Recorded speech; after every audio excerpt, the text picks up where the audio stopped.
Hello friends, welcome back to my channel Chirag Shiksha classes. Friends, मैं आशा करता हूँ कि स्वस्थ और मस्त होंगे। फ्रेंड्स, हमने पिछली वीडियो में डीएलएड सेकंड सेमेस्टर के प्रारंभिक शिक्षा के नवीन प्रयास के बहुविकल्पी प्रश्नों को क्वेश्चन नंबर 100 तक करा दिया था। तो फ्रेंड्स, आज हम क्वेश्चन नंबर 101 से और जितने भी सारे बहुविकल्पी प्रश्न हैं उन सारे प्रश्नों को आज हम खत्म करेंगे। फ्रेंड्स, यदि आप हमारे चैनल पर नए हो तो हमारे चैनल को सब्सक्राइब कर दीजिए, लाइक करिए और लोगों को शेयर कर दीजिए। फ्रेंड्स, देखिए क्वेश्चन नंबर 1 दिया है कि भारत सरकार ने सन 1992 में संशोधित कार्यान्वयन कार्यक्रम को कितने खंडों में बांटा है? 10 खंडों में बांटा है कि 23 खंडों में कि 15 खंडों में कि 8 खंडों में? तो भारत सरकार ने सन 1992 में संशोधित कार्यान्वयन का जो कार्यक्रम हो उसको जो है कि 23 खंडों में डिवाइड किया है। कितने खंडों में? 23 खंडों में। क्वेश्चन नंबर 102 देखिए, ऑपरेशन ब्लैक बोर्ड योजना का सुझाव दिया था। तो ऑपरेशन ब्लैक बोर्ड योजना का सुझाव दिया था राममूर्ति समीक्षा समिति 1920 ने, यशपाल समिति 1993 ने की, शिक्षा समिति राष्ट्रीय शिक्षा नीति 1986 ने की, राष्ट्रीय शिक्षा नीति 1968 ने। तो ऑपरेशन ब्लैक बोर्ड योजना का जो सुझाव दिया था वो राष्ट्रीय शिक्षा नीति 1986 जो के कस्तूरीरंगन की अध्यक्षता में आई थी।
क्वेश्चन नंबर 103 देखिए दिया है कि NPGEL किस कक्षा के अवंचित लड़कियों के अध्ययन करने के लिए प्रावधान किया गया था? क्वेश्चन नंबर 103 2 से 4 वर्ष की, 1 से 8 वर्ष की, 3 से 5 वर्ष की, 4 से 7 वर्ष। तो NPGEL जो है वो 3 से 5 वर्ष तक की लड़कियों के लिए अपवंचित बच्चियों जो लड़कियां थी, बालिकाएं थी, उनके अध्ययन के लिए यह प्रदान किया गया था। क्वेश्चन नंबर 104 देखिए दिया है जनशाला कार्यक्रम के अंतर्गत कौन सी संस्थाएं वित्तीय सहायता प्राप्त करा रही हैं? तो जनशाला कार्यक्रम के अंतर्गत कौन सी जो ऑर्गेनाइजेशन अथवा इंस्टीट्यूट है वो इकोनॉमिकल हेल्प कर रही हैं, ठीक है, फाइनेंशियल हेल्प कर रही हैं। UNDP है कि UNSPA है कि यूनिसेफ है कि उपयुक्त सभी? तो यूनिसेफ जो है ये ऑर्गेनाइजेशन अथवा इंस्टीट्यूट ये जनशाला कार्यक्रम के अंतर्गत फाइनेंशियल हेल्पिंग लोगों तक मदद कर रहा है, मतलब आर्थिक मदद कर रहा है लोगों को। क्वेश्चन नंबर 105 देखिए दिया है कि राष्ट्रीय शिक्षा नीति के अनुसार संपूर्ण भारत में निम्नलिखित शैक्षिक संरचना को अपनाए जाने का सुझाव दिया है। जो राष्ट्रीय शिक्षा नीति NEP जिसे बोलते हैं के अनुसार पूरे भारतवर्ष में कौन सी जो है कि संरचना अपनाई गई थी? तो संरचना अपनाई गई है 10+2+3, ठीक है। ये हमारा पुराना मॉडल है, 1986 वाला मॉडल है 10+2+3, जबकि जो हमारा नया वाला मॉडल है वो 10+2+3+3। क्वेश्चन नंबर 106 देखिए दिया कि राष्ट्रीय शिक्षा नीति 1986 के अंतर्गत प्रारंभिक शिक्षा को अनिवार्य एवं निःशुल्क बनाने हेतु कौन सी योजना लागू की गई? तो सर्वोदय विद्यालय की व्यवहारिक शिक्षा के साक्षरता कार्यक्रम, ऑपरेशन ब्लैक बोर्ड। तो राष्ट्रीय शिक्षा नीति 1986 के अंतर्गत प्रारंभिक शिक्षा के अनिवार्य एवं निःशुल्क बनाने हेतु जो योजना लाई गई थी वो ऑपरेशन ब्लैक बोर्ड योजना लाई गई थी, ठीक है, जिसे OB भी बोला जाता है। क्वेश्चन नंबर 107 देखिए दिया है स्कूल चलो अभियान अंग है साक्षरता का कि सर्व शिक्षा अभियान का कि निरक्षरता का मुक्त विद्यालय शिक्षा का? तो स्कूल चलो जो अभियान है वो हमारा सर्व शिक्षा अभियान का क्या है? अंग है, इसलिए हमारा 107 का बहुत सही हो जाएगा। क्वेश्चन नंबर 108 देखिए दिया है ऑपरेशन ब्लैक बोर्ड का उद्देश्य क्या है? तो ऑपरेशन ब्लैक बोर्ड का उद्देश्य था प्राथमिक स्कूल में पाठ्य सामग्री, शिक्षक उपकरण जैसे न्यूनतम आवश्यकता सुविधाएं प्रदान करना है कि भवन बनवाना है, खेलकूद कराना है कि परीक्षा कराना। तो जो ऑपरेशन ब्लैक बोर्ड का जो मेन पर्पज अथवा गोल है वो प्राथमिक स्कूल में पाठ्य सामग्री, शिक्षण उपकरण जैसे न्यूनतम आवश्यक सुविधाएं क्या करना, मुहैया करना अथवा प्रदान करना। इसलिए विकल्प हमारा और सही हो जाएगा। क्वेश्चन नंबर 109 देखिए दिया कि कस्तूरबा गांधी विद्यालय योजना का संबंध किससे, प्राथमिक शिक्षा से, उच्च शिक्षा के माध्यमिक शिक्षा से, प्राथमिक बालिका शिक्षा से। तो जो कस्तूरबा गांधी विद्यालय योजना है ये हमारी प्राथमिक बालिका शिक्षा से जो है कि संबंधित है, जिसमें बालिकाओं को 3 वर्ष तक जो है कि आवासीय शिक्षा मुहैया कराई जाती है, जो है कि पिछड़े जो ग्रामीण क्षेत्र होते हैं उन क्षेत्रों में। क्वेश्चन नंबर 110 देखिए दिया है, प्रोफेसर यशपाल समिति का गठन भारत सरकार द्वारा किया गया, कब किया गया था? तो 1992 मार्च 1992 में कि अप्रैल 1992 की, जनवरी 1994 के, अप्रैल 1994। तो प्रोफेसर यशपाल समिति का जो गठन है भारत सरकार द्वारा वो मार्च 1992 में किया गया था। प्रोफेसर यशपाल समिति मतलब जो एनसीएफ 2005 आया था उस समिति के जो है कि अध्यक्ष रहे हैं प्रोफेसर यशपाल, जिसे प्रोफेसर यशपाल समिति के नाम से जाना जाता है। क्वेश्चन नंबर 111 देखिए कि बहुत से व्यक्तियों की अपेक्षा थोड़े से व्यक्तियों को बहुत सा ज्ञान देना अच्छा है। यह कथन किसका, लॉर्ड मैकाले का, कि किंग जॉर्ज का, कि विलियम बेंटिक का, वारेन हेस्टिंग्स का। तो बहुत से व्यक्तियों की अपेक्षा थोड़े से व्यक्तियों को बहुत सा ज्ञान देना अच्छा है, यह बात कही थी लॉर्ड मैकाले ने। इसी को हम बोलते हैं छनाई का सिद्धांत अथवा निस्यंदन का सिद्धांत। ठीक है, इसलिए इसका आंसर हमारा अ हो जाएगा। क्वेश्चन नंबर 112 देखिए देखिए संपूर्ण साक्षरता अभियान का प्रेरक वाक्य है। तो संपूर्ण साक्षरता अभियान का जो प्रेरक वाक्य है, एक पढ़ाए एक, एक पढ़ाए दो, एक पढ़ाए एक पढ़ाए दो। तो जो संपूर्ण साक्षरता अभियान का प्रेरक वाक्य है, इंस्पायर जो सेंटेंस है, इंस्पायरिंग सेंटेंस, वो एक पढ़ाए एक है। इसलिए हमारा 112 का और विकल्प सही हो जाएगा। क्वेश्चन नंबर 113 देखिए दिया है, जिला शिक्षा एवं प्रशिक्षण संस्थान जिसे हम डाइट कहते हैं की स्थापना की गई थी 1986 की शिक्षा नीति द्वारा, कि कोठारी आयोग द्वारा, कि मुदालियर आयोग द्वारा, कि इनमें से कोई नहीं। तो जिला शिक्षा एवं प्रशिक्षण संस्थान डाइट की जो स्थापना कराई गई थी वो 1986 की शिक्षा नीति द्वारा, जो कि कस्तूरी रंगन की अध्यक्षता में आई थी, उसके तहत जो है कि जिला शिक्षा एवं प्रशिक्षण संस्थान यानी कि डाइट की स्थापना कराई गई थी। क्वेश्चन नंबर 114 देखिए देखिए उत्तर प्रदेश में मध्याह्न भोजन मिड डे मील की योजना कब शुरू की गई थी? 15 अगस्त 1990 में, कि 1 सितंबर 2004 से, कि 15 अगस्त 1995 के, 20 जनवरी 2001 से। तो उत्तर प्रदेश में एमडीएम यानी कि मिड डे मील की जो स्थापना कराई गई थी वो 15 अगस्त 1995 को कराई गई थी। क्वेश्चन नंबर 115 देखिए दिए कि राष्ट्रीय अध्यापक शिक्षा परिषद का मुख्यालय कहाँ है, जिसे हम एनसीटीई बोलते हैं। तो एनसीटीई का जो मुख्यालय है वो नई दिल्ली में, इसलिए विकल्प हमारा सही हो जाएगा। क्वेश्चन नंबर 116 देखिए दिया है कि भारतीय संविधान के किस अनुच्छेद द्वारा प्रारंभिक शिक्षा को मौलिक अधिकार घोषित किया गया? तो जो भारतीय संविधान के किस अनुच्छेद द्वारा, किस आर्टिकल के द्वारा जो प्रारंभिक शिक्षा है, ठीक है, इसको बोलते हैं प्राइमरी एजुकेशन, उसको मौलिक अधिकार यानी कि फंडामेंटल्स राइट घोषित किया गया था 45 के द्वारा, कि अनुच्छेद 51 के द्वारा, कि अनुच्छेद 21 के द्वारा, कि अनुच्छेद 45 के द्वारा। तो भारतीय संविधान में जो प्राइमरी एजुकेशन है उसको 21 क अथवा 21 अ के द्वारा जो है कि मौलिक अधिकार घोषित किया गया। क्वेश्चन नंबर 117 देखिए दिया है, राष्ट्रीय पाठ्यचर्या की रूपरेखा 2005 के अनुसार ज्ञान को के अनुसार क्या सही है? ज्ञान को स्कूल के बाहरी जीवन से जोड़ना चाहिए, कि पढ़ाई का रटना पद्धति से मुक्त कराना, पाठ्यचर्या पाठ्य पुस्तक केंद्रित न हो, उपयुक्त सभी। तो जो राष्ट्रीय पाठ्यचर्या की रूपरेखा यानी कि राष्ट्रीय पाठ्यचर्या एनसीएफ 2005 जो आया था उसके अनुसार जो स्कूली ज्ञान था उसको बाहरी वातावरण से जोड़ना था, इसलिए अविकल्प भी हमारा सही हो जाएगा। दूसरा विकल्प पढ़ाई का रटन यानी कि रूट लर्निंग पद्धति जो सिस्टम था उससे मुक्ति दिलाना यानी कि रूट लर्निंग पर बल न देना, और पाठ्यचर्या जो पाठ्य पुस्तक केंद्रित न होकर के बाल केंद्रित होना, ये सारी चीज़ें जो है कि एनसीएफ 2005 में बताई गई थी, इसलिए विकल्प हमारा 2 सही हो जाएगा। क्वेश्चन नंबर 118 देखिए देखिए सर्व शिक्षा अभियान को वित्तीय सहयोग देता है। सर्व शिक्षा अभियान जो उत्तर प्रदेश में चलाया गया था, सब जिसके अंतर्गत सब पढ़े सब बड़े का जो नारा दिया गया, तो इसके अंतर्गत वित्तीय सहयोग कौन देता है, मतलब फाइनेंशियल आर्थिक सहयोग कौन देता है? राज्य सरकार की, केंद्र सरकार, राज्य सरकार दोनों की, केंद्र सरकार की, राज्य एवं ग्राम पंचायत। ठीक है, तो सर्व शिक्षा अभियान को जो आर्थिक सहयोग देता है वो केंद्र सरकार और राज्य सरकार दोनों सरकारें जो है कि देती हैं। क्वेश्चन नंबर 119 देखिए देश में संविधान लागू किया गया। तो देश में जो संविधान लागू किया गया था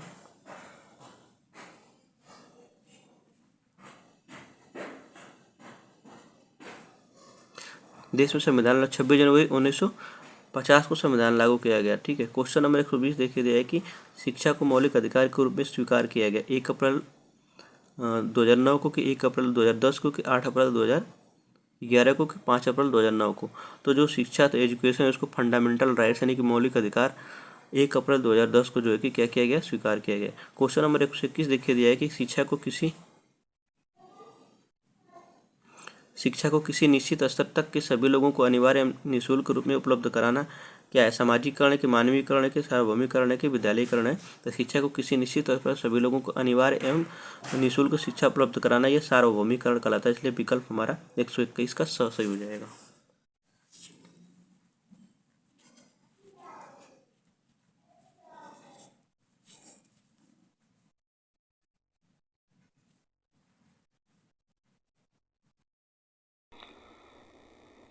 क्वेश्चन नंबर 122 देखिए दिया है बेसिक शिक्षा अधिनियम 2072 का उद्देश्य क्या है। अधिक से अधिक विद्यालय खोलना, छात्रवृत्ति की व्यवस्था करना, कि मिड डे मील की व्यवस्था करना, कि शैक्षिक कार्यक्रमों का प्रभावी क्रियान्वयन। तो बेसिक शिक्षा अधिनियम का जो उद्देश्य है वो हमारा शैक्षिक कार्यक्रमों का प्रभावी क्रियान्वयन करना जो है कि ये हमारा बेसिक शिक्षा अधिनियम 1972 का टारगेट है, इसलिए हमारा विकल्प 2 सही हो जाएगा। क्वेश्चन नंबर 123 देखिए दिया है कि प्राथमिक विद्यालय में न्यूनतम आवश्यक सुविधाएं सुलभ कराने की योजना क्या है। प्राथमिक स्कूलों में न्यूनतम आवश्यक सुविधाएं सुलभ कराने की योजना क्या है, मिड डे मील योजना की, ऑपरेशन ब्लैकबोर्ड योजना की, आंगनवाड़ी योजना की, शिक्षा गारंटी योजना। तो प्राथमिक विद्यालयों में न्यूनतम आवश्यक सुविधाएं सुलभ कराना मतलब ऑपरेशन ब्लैकबोर्ड योजना के अंतर्गत आता है, इसलिए वो भी के अंतर्गत, इसलिए विकल्प हमारा ब से हो जाएगा। क्वेश्चन नंबर 124 देखिए दिया है कि स्वतंत्रता के समय देश में कितने प्रतिशत जनसंख्या साक्षर थी। ठीक है, तो स्वतंत्रता के समय जब देश आज़ाद हुआ उस समय देश की जो साक्षरता थी वो हमारी 12 से 14% थी। ठीक है, इसलिए हमारा विकल्प सही हो जाएगा 124 नंबर का। क्वेश्चन नंबर 125 देखिए दिया है कि विद्यालय स्तर पर शिशुओं की मांसपेशियों का विकास होता है। तो विद्यालय स्तर पर शिशुओं की मांसपेशियों का विकास वार्तालाप से होता है, कि पठन अभ्यास से होता है, कि सृजनात्मक क्रियाकलापों से होता है, कि मानसिक अभ्यास से होता है।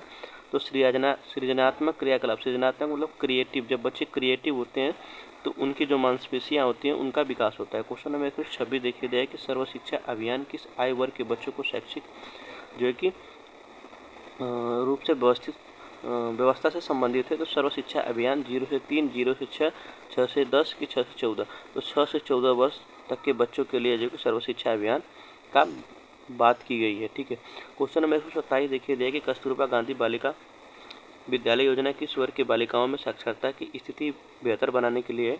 तो कस्तूरबा गांधी बालिका विद्यालय जो आवासीय विद्यालय है, ठीक है, पिछड़े ग्रामीण क्षेत्रों में 8 से 11 वर्ष तक की बालिकाओं के लिए जो है कि ये योजना लागू की गई थी।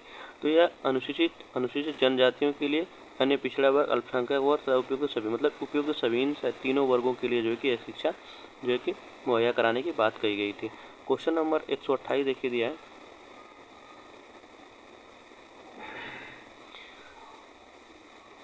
सर्व शिक्षा अभियान के अंतर्गत संचालित होने वाले कार्यक्रमों के लिए वित्तीय सहायता प्राप्त है।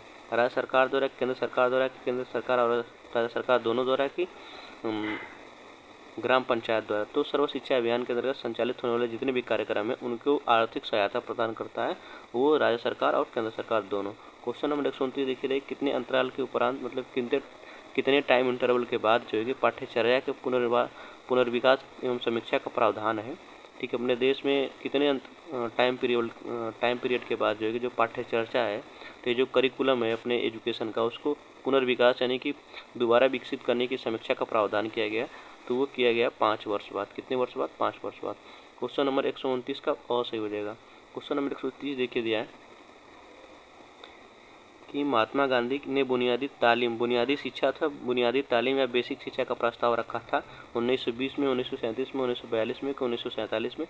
तो महात्मा गांधी ने बुनियादी शिक्षा जिसे हम फाउंडेशन कोर्स भी कहते हैं, ठीक है, तो उसकी अथवा बेसिक शिक्षा भी इसे कहते हैं, बेसिक शिक्षा, बुनियादी शिक्षा अथवा फाउंडेशन कोर्स, तो उसकी जो नींव रखी गई थी वो रखी गई थी 1937 में। ये भी क्वेश्चन पूछ सकता है कि बुनियादी शिक्षा के जनक कौन है। तो बुनियादी शिक्षा के प्रतिपादक अथवा जनक है महात्मा गांधी।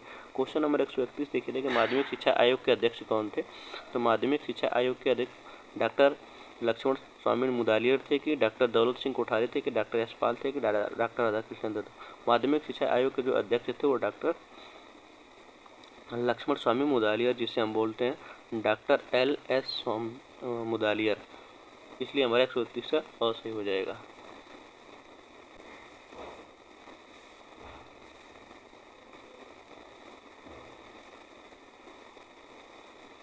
क्वेश्चन नंबर 132 देखिए जाएगा, निम्नलिखित में से किस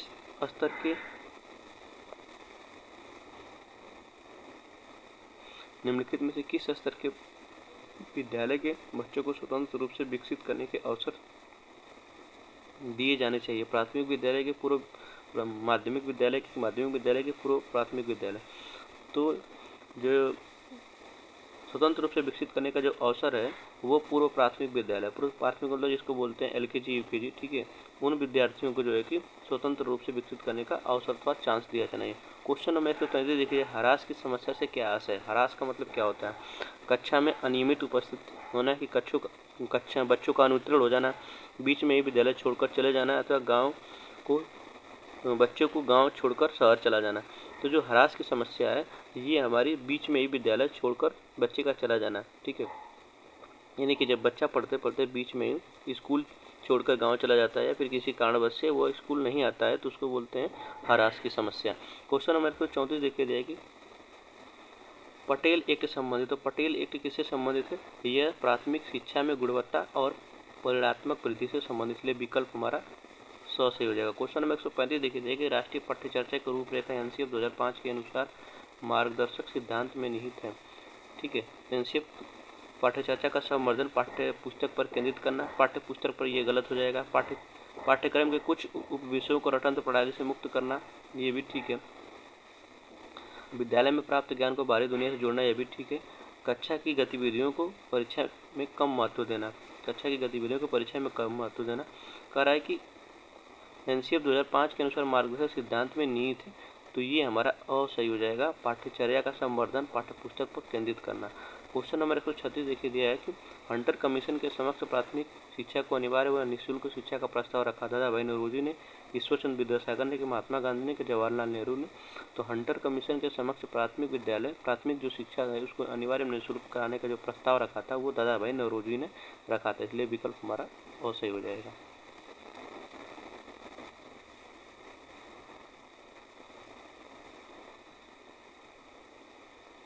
क्वेश्चन नंबर 137 देखिए जाएगी, राष्ट्रीय बाल श्रम परियोजना संचालित की गई थी 8वीं पंचवर्षीय योजना की, 9वीं पंचवर्षीय योजना में, कि 10वीं पंचवर्षीय योजना की, 11वीं पंचवर्षीय योजना।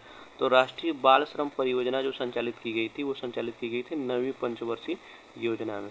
क्वेश्चन नंबर 138 देखिए जाएगा, उत्तर प्रदेश के समस्त जिलों में स्कूल चलो अभियान शुरू किया गया था। उत्तर प्रदेश के समस्त जिलों में सभी डिस्ट्रिक्ट में जो है कि कब जो है कि स्कूल चलो अभियान शुरू किया गया था? 2001 में, 2002 में, 2003 में, 2004 में। तो यह बात जो है कि स्कूल चलो अभियान की जो शुरुआत की गई थी वो सन 2004 में जो की गई थी, इसलिए विकल्प हमारा 10 हो जाएगा। क्वेश्चन नंबर 39 देखिए राष्ट्रीय साक्षरता मिशन की स्थापना के बाद सर्वप्रथम संपूर्ण साक्षरता अभियान की घोषणा की गई। केरल राज्य में, कि मध्य प्रदेश राज्य में, कि राजस्थान में से कोई नहीं। तो राष्ट्रीय साक्षरता मिशन की जो स्थापना के बाद सर्वप्रथम संपूर्ण साक्षरता अभियान की घोषणा की गई थी वो सबसे पहले केरल में। सबसे अधिक साक्षर राज्य, सबसे ज़्यादा भारत में सबसे ज़्यादा साक्षर जो है कि सबसे ज़्यादा साक्षर राज्य है केरल है, और यहाँ पे जो है कि करीबन 97% लोग जो है कि साक्षर हैं, और यहाँ पे सबसे ज़्यादा साक्षर महिलाएं भी इसी राज्य में जो है कि हैं, केरल राज्य में।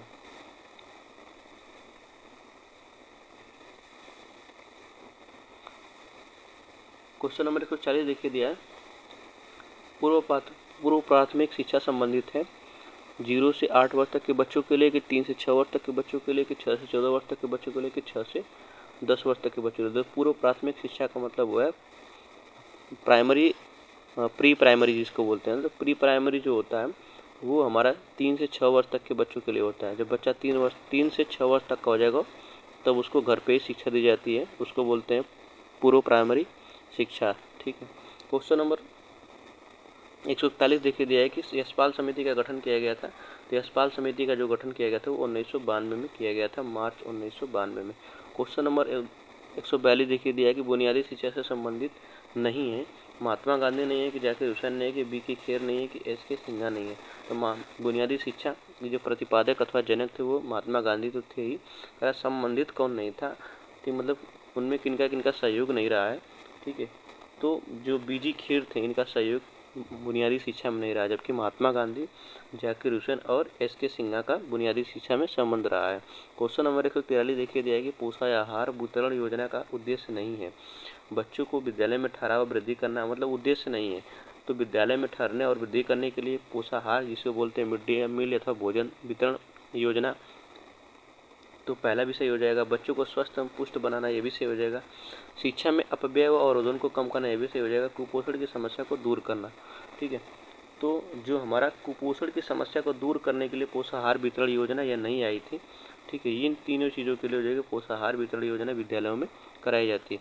क्वेश्चन नंबर 144 देखिए शिमला शिक्षा सम्मेलन 1901 का आयोजन किया गया। तो शिमला शिक्षा सम्मेलन 1901 का जो आयोजन किसके द्वारा किया गया था, लॉर्ड ऑकलैंड द्वारा, कि लॉर्ड रिपन द्वारा, कि लॉर्ड कर्जन द्वारा, कि लॉर्ड विलियम बेंटिक द्वारा। तो शिमला शिक्षा सम्मेलन जो किया गया था वो लॉर्ड कर्जन के द्वारा किया गया था सन 1901 ईस्वी में।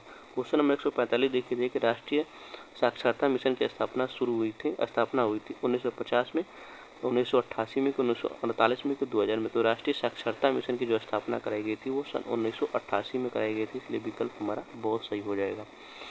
क्वेश्चन नंबर 146 देखिए उत्तर प्रदेश में सभी के लिए शिक्षा परियोजना लागू की गई। उत्तर प्रदेश यूपी में सभी लोगों के लिए एजुकेशन प्रोजेक्ट कब लागू किया गया था, 5 अक्टूबर 1993 को, कि 20 जनवरी 1995 को, कि 31 नवंबर 2000 से, कि 17 मई 1993 से। तो उत्तर प्रदेश में सभी के लिए एजुकेशन प्रोजेक्ट शिक्षा परियोजना 17 मई 1993 से जो है कि लागू की गई थी। क्वेश्चन नंबर 147 देखिए दिया है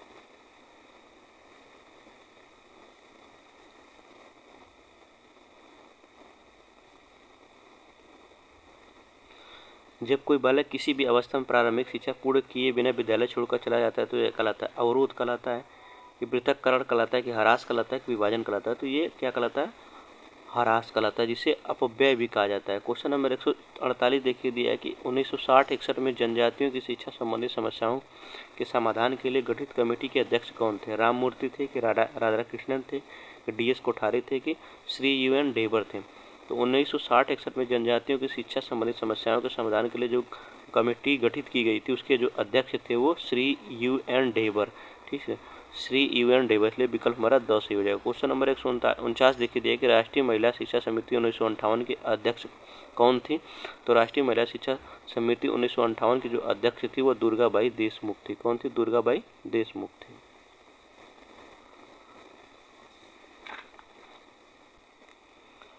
क्वेश्चन नंबर 150 देखिए दिया कि ब्रेल लिपि द्वारा शिक्षा प्रदान की जाती थी। गूंगों को, बहरों को, अंधों को, इनमें से कोई नहीं। तो ब्रेल लिपि द्वारा जो अंधे लोग थे, ठीक है, ब्रेल लिपि द्वारा उनको जो है शिक्षा प्रोवाइड की जाती थी। क्वेश्चन नंबर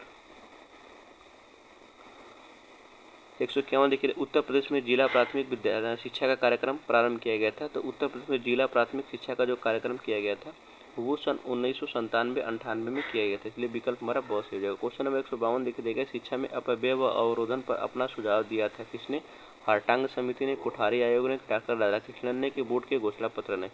तो शिक्षा में अपव्यय व अवरोधन, अपव्यय का मतलब ये बताया कि जब कोई बच्चा पढ़ते समय, ठीक है, प्राइमरी लेवल पर पढ़ते समय स्कूल छोड़कर चला जाता है उसको अपव्यय बोलते हैं। अवरोधन का मतलब ये होता है कि जब कोई बच्चा किसी एक ही क्लास में बार बार फेल हो जाता है, ठीक है, मतलब जिसको बोलते हैं न्यूनतम अधिगम, उसको इतनी चीज़ें नहीं आती है कि वह दूसरी क्लास में पहुंच जाए, उसको बोलते हैं अवरोधन, ठीक है। फेल होना क्या है, हमारा अवरोधन है, एक ही क्लास में और स्कूल छोड़कर चले जाना, ठीक है, ये हमारा अपव्यय अथवा ह्रास कहलाता है। तो ये हर्टांग समिति के अंतर्गत आया था, इसलिए विकल्प हमारा असही हो जाएगा। क्वेश्चन नंबर 153 देखिए कि राष्ट्रीय शैक्षिक अनुसंधान एवं प्रशिक्षण परिषद का मुख्यालय कहाँ है, जिसे हम NCERT बोलते हैं। तो NCERT का जो मुख्यालय है वो नई दिल्ली में अवस्थित है, इसलिए विकल्प हमारा बहुत सही हो जाएगा। क्वेश्चन नंबर 154 देखिए दिया है बेसिक शिक्षा अधिनियम पारित हुआ था। तो बेसिक शिक्षा अधिनियम कब पारित हुआ, 1972 में, 1948 में, 1985 में, 1980 में। तो बेसिक शिक्षा जो अधिनियम था वो 1972 में पारित हुआ था। क्वेश्चन नंबर 155 देखिए दिया कि शिक्षकों हेतु राष्ट्रीय पुरस्कार का प्रारंभ किया गया था? जो टीचर होते हैं उनको नेशनल अवार्ड कब से प्रारंभ किया गया था? 1958 से, कि 1980 में, 2000 में, 2001 में, कि 1985 में? ठीक है, तो ये अवार्ड शुरू किए गए थे 1958 से ही, जो टीचरों को नेशनल अवार्ड दिए जाने लगे। क्वेश्चन नंबर 156 देखी जाएगी, बच्चों के लिए निःशुल्क अनिवार्य शिक्षा का प्रावधान संविधान की जिस धारा में किया गया वो कौन सी धारा है? 45 में है, कि 25 में, कि 23 में, कि 35 में? तो 45 में जो है कि 21 अ में, अनुच्छेद 21 अ अथवा 21 क अथवा ए में की गई है, और धारा 45 के अंतर्गत जो है कि निःशुल्क एवं अनिवार्य शिक्षा की बात कही गई है संविधान में। क्वेश्चन नंबर 157 देखिए जाएगा, निम्नलिखित में से कौन सी योजना का शुभारंभ 15 अगस्त 1995 को हुआ था? सर्व शिक्षा अभियान का, पोषाहार वितरण योजना का, राष्ट्रीय साक्षरता मिशन का, DPEP का?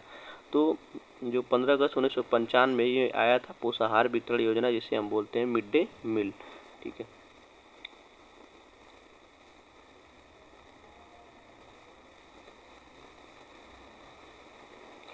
क्वेश्चन नंबर 158 देखिए जाएगी, भारतीय शिक्षा का महाधिकार पत्र कहा जाता है? वुड के घोषणा पत्र को, कि सार्जेंट रिपोर्ट को, कि कर्जन योजना को, इनमें से कोई नहीं? तो भारतीय शिक्षा का जो महाधिकार पत्र है वो वुड के घोषणा पत्र को, जो 1854 ईस्वी में आया था, उसी को बोलते हैं महाधिकार पत्र, इसलिए हमारा विकल्प अ सही हो जाएगा। क्वेश्चन नंबर 159 देखिए जाएगा, कोठारी आयोग ने बालिका शिक्षा संबंधी सुझाव दिया था? लोकमत निर्माण का, अंशकालिक रोजगार की व्यवस्था का, मुक्त पाठ्य पुस्तक की व्यवस्था का, उपयुक्त में से सभी? तो कोठारी आयोग ने बालिका शिक्षा संबंधित सुझाव जो दिया था वो उपयुक्त सभी, इसलिए विकल्प हमारा 10 हो जाएगा। क्वेश्चन नंबर 160 देखिए दिया कि हंटर कमीशन कहते हैं, हंटर कमीशन किसे कहते हैं? भारतीय शिक्षा आयोग को कहते हैं, कि मुदारियर शिक्षा आयोग को, कि राष्ट्रीय शिक्षा आयोग को, कि मुदारियर आयोग को? तो हंटर कमीशन जो है। क्वेश्चन नंबर 161 देखिए दिया है, कोठारी आयोग का गठन हुआ था? तो कोठारी आयोग 1935-36 में आए थे, कि 1952-53 में, कि 54-55 में, कि 64-66 में आए थे? तो जो कोठारी आयोग आया था वो हमारा 1964-66 में आया था, इसलिए विकल्प हमारा 10 सही हो जाएगा। क्वेश्चन नंबर 162 देखिए देखिए, राष्ट्रीय शिक्षा नीति 1986 की घोषणा के पश्चात आचार्य राममूर्ति समिति ने अपना प्रतिवेदन प्रस्तुत किया था? 16 दिसंबर 1990 में, कि 15 अगस्त 1989 में, कि 6 अप्रैल 1987 में, कि 15 अगस्त 1968 में? तो राष्ट्रीय शिक्षा नीति 1986 के घोषणा के पश्चात आचार्य राममूर्ति समिति ने अपना प्रतिवेदन जो दिया था वो 16 दिसंबर 1990 में दिया था, और जो 1986 की जो शिक्षा नीति थी 1991 में उसका संशोधन किया गया था इसी समिति के गठन के बाद। क्वेश्चन नंबर 163 देखिए जाए कि प्रोफेसर यशपाल समिति से पूर्व किस समिति ने छात्रों पर पढ़ाई का बोझ के लिए चिंता व्यक्त की थी? पटेल समिति ने, कि NCERT कार्यदल ने, कि आचार्य राममूर्ति समिति ने, कि उपयुक्त तीनों ने? तो प्रोफेसर यशपाल समिति के पूर्व जो है कि पढ़ाई के बोझ को जो चिंता व्यक्त की थी वो व्यक्त की थी पटेल समिति ने भी, NCERT कार्यदल ने भी, आचार्य राममूर्ति समिति, इसलिए हमारा विकल्प तीनों सही हो जाएगा, इसलिए विकल्प 10 सही हो जाएगा। क्वेश्चन नंबर 164 देखिए जाए कि NCF 2005 के अंतर्गत पुनरीक्षित गुणवत्ता विजन के संदर्भ में निम्न दृष्टिकोण चिन्हित किए हैं? बच्चों के प्रति दृष्टिकोण के प्रति, कि शिक्षा की भूमिका एवं शिक्षण के प्रति दृष्टिकोण, कि शिक्षण विद्या के प्रति दृष्टिकोण, कि उपयुक्त सभी? उपयुक्त सभी इसका जो है कि विकल्प सही हो जाएगा। क्वेश्चन नंबर 165 देखिए ऑपरेशन ब्लैक बोर्ड कब आरंभ हुआ? तो ऑपरेशन जो ब्लैक बोर्ड शुरू हुआ था वो 1987-88 में ऑपरेशन ब्लैक बोर्ड शुरू हुआ था। क्वेश्चन नंबर 166 देखिए स्कूल चलो अभियान में किस कक्षा तक के बच्चों को आकर्षित करने की योजना थी? 1 से 8, 6 से 11, कक्षा नर्सरी से 5 तक, कक्षा 2 से 5 तक? तो स्कूल चलो अभियान जिसका लोगो था सब पढ़े सब बड़े, ठीक है, तो ये कितने वर्ष तक के बच्चों को? तो 1 से 8 तक के बच्चों को जो है कि मतलब 6 से 14 वर्ष तक के बच्चों को आकर्षित करने के लिए यह योजना चलाई गई थी। क्वेश्चन नंबर 167 देखिए दिया है,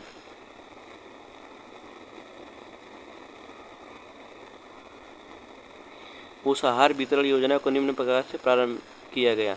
नामांकन संख्या बढ़ाने के लिए, कि समुदाय को शामिल करने के लिए, कि शिक्षकों को व्यस्त रखने के लिए, कि रोजगार बढ़ाने के लिए? तो पोषाहार वितरण योजना इसमें मिड डे मील की जो विचार प्रारंभ किया गया था वो नामांकन की संख्या बढ़ाने के लिए, ठीक है, और विद्यालय में बच्चों को रुके रहने के लिए योजना पोषाहार वितरण योजना जो कि लगाई आई थी। क्वेश्चन नंबर 169 देखिए दिया है,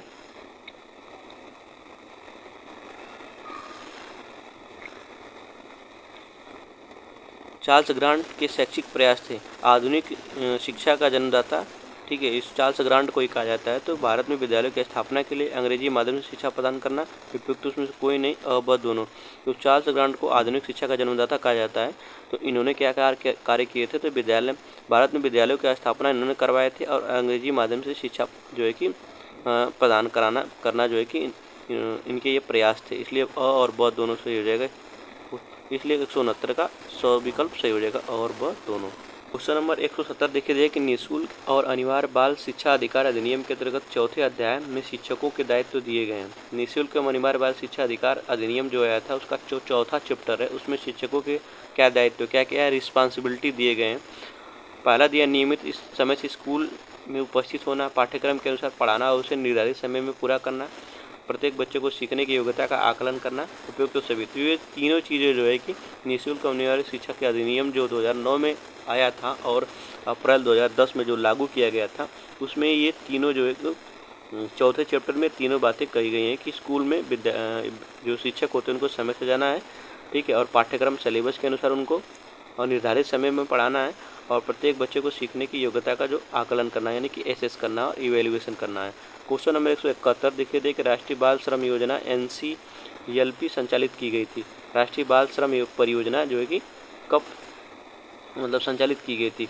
9वीं पंचवर्षीय योजना में कि 8वीं पंचवर्षीय योजना के 7वीं पंचवर्षीय की उपयुक्त से कोई नहीं।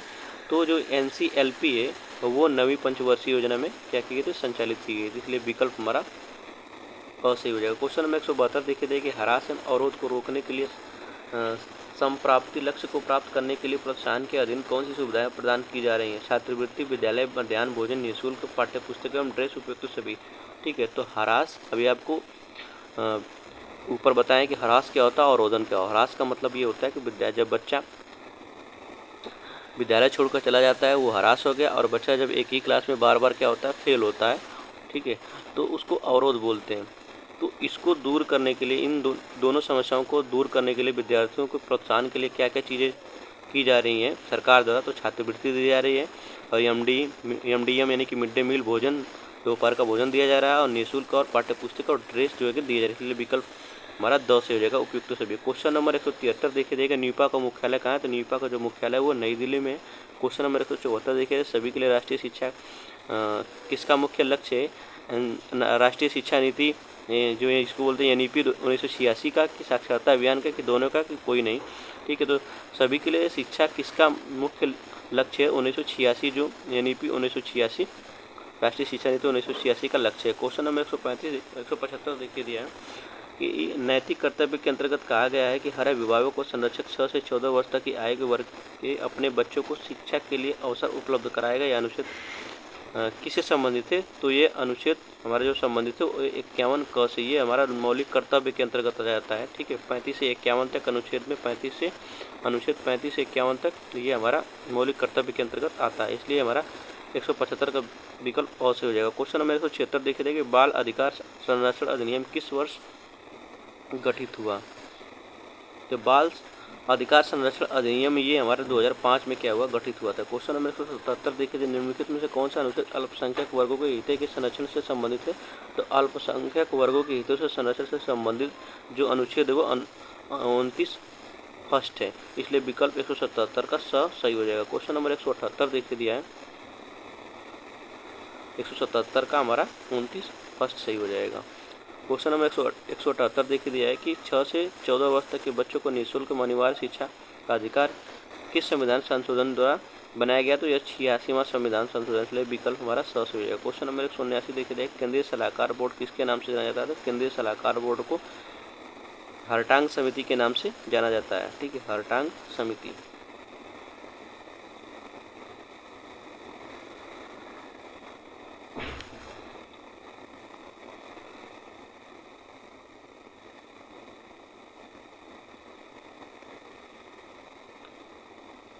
क्वेश्चन नंबर 180 देखिए दिया है कि उच्च अध्ययन शिक्षा संस्थान कहाँ पे? तो उच्च अध्ययन जो शिक्षा संस्थान है वो हमारा प्रयागराज इलाहाबाद में है। क्वेश्चन नंबर 181 देखिए दिया है कि शिक्षा का अधिकार अधिनियम 2009 कब लागू हुआ? मार्च 2010 में कि अप्रैल 2010 में की, जुलाई 2010 में की, मई 2010 में। तो शिक्षा का अधिकार अधिनियम 2009 जो आया था वो अप्रैल 2010 में जो है 1 अप्रैल 2010 को लागू किया गया था। क्वेश्चन नंबर 182 देखिए दिया है कि निम्न आयोगों का सही क्रम मिलाइए। हंटर आयोग कब आया था? राधाकृष्णन आयोग, वुड डिस्पैच आयोग, कोठारी आयोग। मतलब इसको एक सही क्रम में क्या करना, व्यवस्थित करना है, ABCD के रूप में दिया है। ठीक है, तो जो सबसे पहले आया था वो हमारा वुड का डिस्पैच आया था, उसके बाद हमारा हंटर आयोग आया था, उसके बाद हमारा राधाकृष्णन आयोग और कोठारी आयोग आया था। ठीक है, इसलिए हमारा विकल्प 182 का स से हो जाएगा CABD। क्वेश्चन नंबर 183 देखिए दिया कि उत्तर प्रदेश में मिड डे मील योजना कब लागू की थी? 15 अगस्त 1995। क्वेश्चन बार बार रिपीटेड हो रहा है। ठीक है, क्वेश्चन नंबर 184 देखिए दिया कि अध्यापक शिक्षा हेतु नियामक संस्था क्या है? तो अध्यापक शिक्षा हेतु नियामक संस्था का नाम है NCTE, national council of teacher education. प्राथमिक शिक्षा के नवीन प्रयास सब्जेक्ट के सारे बहुविकल्पी प्रश्न जो है कि खत्म हो गए। अब हम मिलेंगे नेक्स्ट वीडियो में अति लघु उत्तरीय प्रश्न के साथ।